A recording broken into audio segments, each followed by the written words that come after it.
Episode 1 की शुरुआत हमारे फर्स्ट मेन कैरेक्टर यानी अमाने से होती है, जो कि एक हाई स्कूल स्टूडेंट है। वो अभी एक न्यू कॉलेज में एडमिशन लेने वाला है। पास्ट ट्रॉमा की वजह से प्यार से उसका विश्वास उठ चुका है। अब वो केवल लड़कों से मिलता है और उनके साथ हैंग आउट करता है, पर किसी तरीके के इमोशंस नहीं रखता। अमाने इसी तरह रात के वक्त एक लड़के के साथ हैंग आउट कर रहा था। वो लड़का उससे कहता है, तो तुमने कहा था कि तुम अपनी ग्रैंड माँ के साथ मूव इन करने वाले हो, सारी प्रिपरेशंस कैसी चल रही हैं?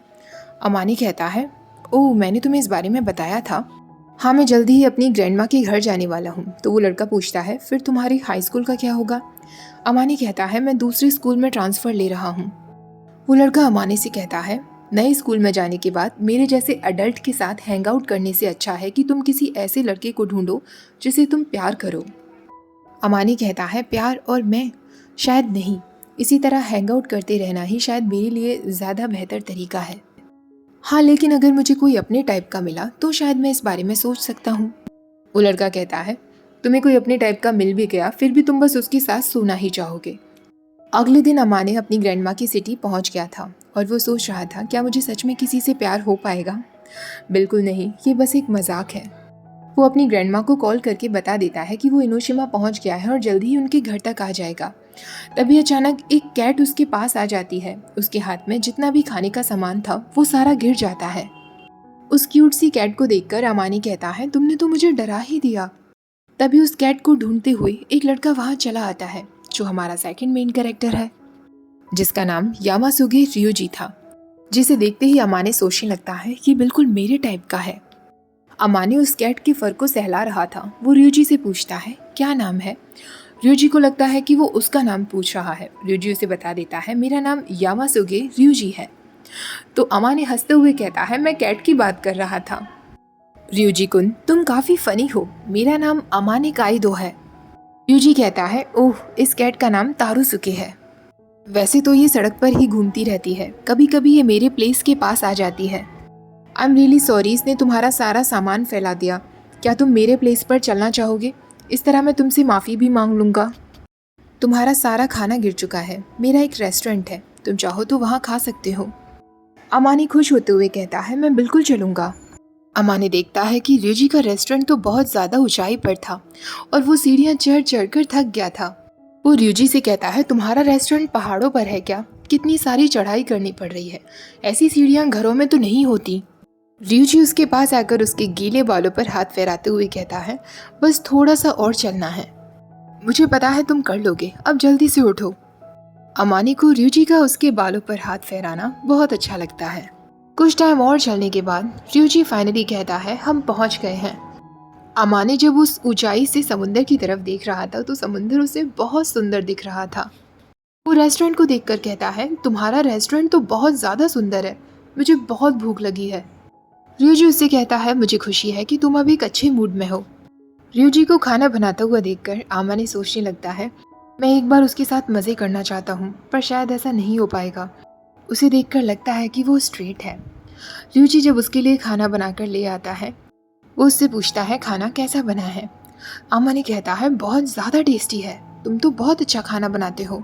ryuji कहता है, अपने पेरेंट्स के साथ हमेशा से इस रेस्टोरेंट को मैं संभालता आया हूँ। मेरे भाई बहन अभी छोटे हैं, इसलिए मैं उन्हें कुछ नहीं करने देता। अमाने कहता है, अपनी फैमिली बिजनेस में हेल्प कर रहे हो, तुम सच में ग्रेट हो। ryuji कहता है, मैं इतना भी कुछ खास नहीं कर रहा। अमाने कहता है, मेरे लिए तो ये एक बहुत बड़ा अचीवमेंट है और तुम्हें इस पर प्राउड फील करना चाहिए।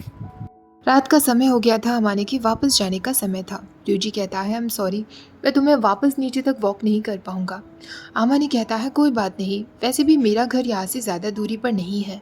ryuji कहता है, पर अब सीढ़ियाँ उतरते उतरते फिर से रोने मत लग जाना। अमाने कहता है, तुम चिंता मत करो, मैं बिल्कुल ठीक से जाऊंगा। ऐसा कहकर वो एक कदम सीढ़ी पर रखता ही है, उसका पैर फिसलने वाला होता है, पर ryuji उसे संभाल लेता है। ryuji उससे कहता है कि तुम क्या कर रहे हो, तुम्हें केयरफुल रहना चाहिए, मेरी सांस तो एकदम अटक ही गई थी। उसे इतना टाइटली हक करके अमाने को बहुत अच्छा लग रहा था। ryuji कहता है, प्लीज़ अब ठीक से जाना। अमाने कहता है, हाँ बिल्कुल, मैं अब एकदम ठीक से जाऊंगा। और अमाने फाइनली अपनी ग्रैंड माँ के घर पहुंच जाता है। उसकी ग्रैंड माँ बहुत अच्छे से उसका स्वागत करती हैं। उन्होंने अमाने के लिए बाथ रेडी कर दिया था। बाथ लेते वक्त अमाने केवल ryuji के बारे में ही सोच रहा था और खुद से कह रहा था, उसकी बैग कितनी ज़्यादा स्टर्डी थी ना। आई विश वो मुझे इसी तरह टाइटली पकड़े रहता। पता नहीं हम दोनों फिर से कब मिलेंगे। आई होप हम ज़रूर मिलें। बात लेने के बाद उसे अपने फ़ोन पर हाई स्कूल की तरफ से किसी का मैसेज रिसीव होता है, जिस मैसेज को पढ़ने के बाद उसे एक लड़के की याद आ जाती है और उसका चेहरा एकदम सैड हो जाता है। शायद यही लड़का होगा जो अमाने के पास्ट ट्रॉमा का कारण बना होगा। अगले दिन से अमाने अपने नए स्कूल जाना शुरू कर देता है। क्योंकि क्लास में वो ट्रांसफ़र हुआ एक न्यू स्टूडेंट था, वो क्लास में सबको इंट्रोड्यूस करता है। सब लोगों को वो पहली ही नज़र में काफ़ी अच्छा लगता है। टीचर उसे सीट पर बैठने के लिए कहते हैं। जैसे ही अमाने अपनी सीट पर जाता है, वो देखता है कि उसके पास वाली सीट पर एक स्टूडेंट सोया हुआ था। टीचर उस स्टूडेंट का नाम लेकर उसे जागने के लिए कहते हैं और वो स्टूडेंट और कोई नहीं बल्कि रियूजी ही था। दोनों एक दूसरे को देखकर सरप्राइज्ड रह जाते हैं। क्लास ख़त्म हो जाने के बाद अमाने रियूजी से कहता है, मैंने बिल्कुल नहीं सोचा था कि हम दोनों सेम स्कूल में हैं। रियूजी कहता है, मैंने भी नहीं। तो कल तुम सेफली अपने घर तक पहुंच तो गए थे ना? अमाने कहता है, हाँ बिल्कुल, मैं एक भी बार नहीं फिसला था। रियूजी कहता है, प्लीज़ केयरफुल रहा करो, स्पेशली जब तुम अकेले हो। कल मैं एकदम घबरा ही गया था। स्कूल में भी केयरफुल रहना, क्योंकि यहाँ भी काफ़ी सारी सीढ़ियाँ हैं। अमाने कहता है, कोई बात नहीं, तुम हो ना मेरा ख्याल रखने के लिए रियूजी कुन। जब उनकी बास्केटबॉल प्रैक्टिस का समय था, अमाने हर एक लड़के को देखकर उसे जज कर रहा था। किसी की बॉडी उसे सेक्सी लगती है तो कोई उसे बहुत हैंडसम लगता है, पर फिर भी बार बार उसकी नज़रें रियूजी की तरफ जा रही थी। वहाँ काफ़ी सारी लड़कियाँ भी थीं जो रियूजी की तारीफ कर रही थीं। अचानक से बास्केटबॉल अमाने के पास आने वाली थी। वो इतना शॉक्ड रह जाता है, पर रियूजी उस बॉल को आकर रोक लेता है। अमाने कहता है, तुमने तो मुझे डरा ही दिया। वो बॉल लेकर वहाँ से चला जाता है, पर अमाने उसके फेस को इतना नज़दीक से देखकर उसे एक और बार देखना चाहता था। वो सीधे खड़ा हो जाता है और उसके पास जाकर उसके कान में कहता है, स्कूल के बाद डेट पर चलते हैं।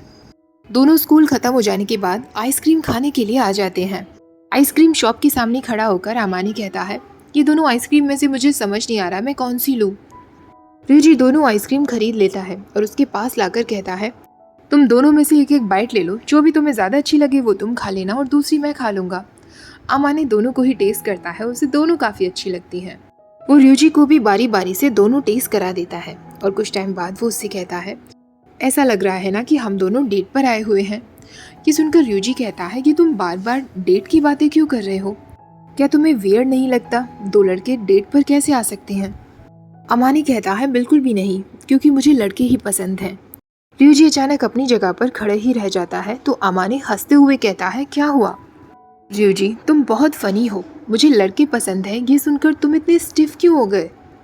रियूजी उससे कहता है, प्लीज़ मुझ पर ये कंफ्यूजिंग जोक्स मत मारो। ऐसा कहकर वो आगे बढ़ने लगता है। तभी अमाने कहता है, ये जोक नहीं है, ये बात सच है, बल्कि मैं तो काफ़ी लकी फील कर रहा हूँ कि मैं तुमसे मिला। तुम्हारे जैसे लोग मुझे काफ़ी अट्रैक्टिव लगते हैं। तभी अचानक रियूजी उससे कहता है, प्लीज़ इस बात को लेकर मजाक मत करो।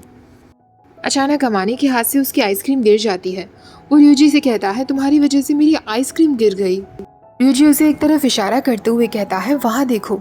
अमाने जैसे ही ऊपर की तरफ देखता है तो सनसेट का समय हो रहा था और सन बहुत ज़्यादा ब्यूटीफुल लग रहा था। रियूजी अमाने से कहता है, मुझे अपना फ़ोन दो। अपनी आइसक्रीम की खाली कोन को नज़दीक से पकड़ो, मैं तुम्हारी एक फ़ोटो लेता हूँ।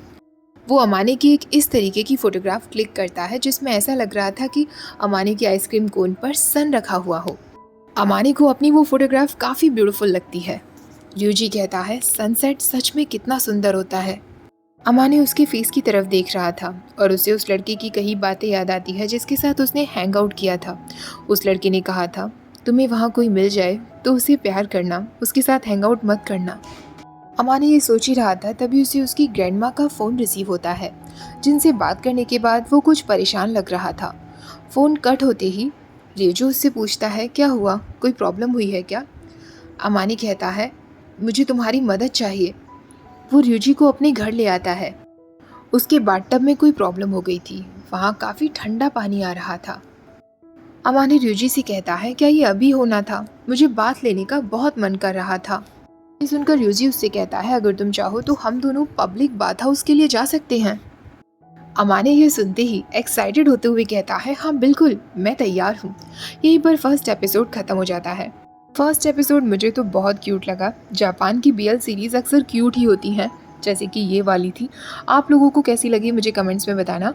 यू आर माइन का आई नो आप लोग काफ़ी टाइम से वेट कर रहे हो, उसका नेक्स्ट एपिसोड मैं कल पक्का शेयर कर दूँगी। आज का वीडियो पसंद आया हो तो प्लीज़ वीडियो को लाइक, शेयर और चैनल को सब्सक्राइब करना मत भूलिएगा। Thank you for watching. Bye bye.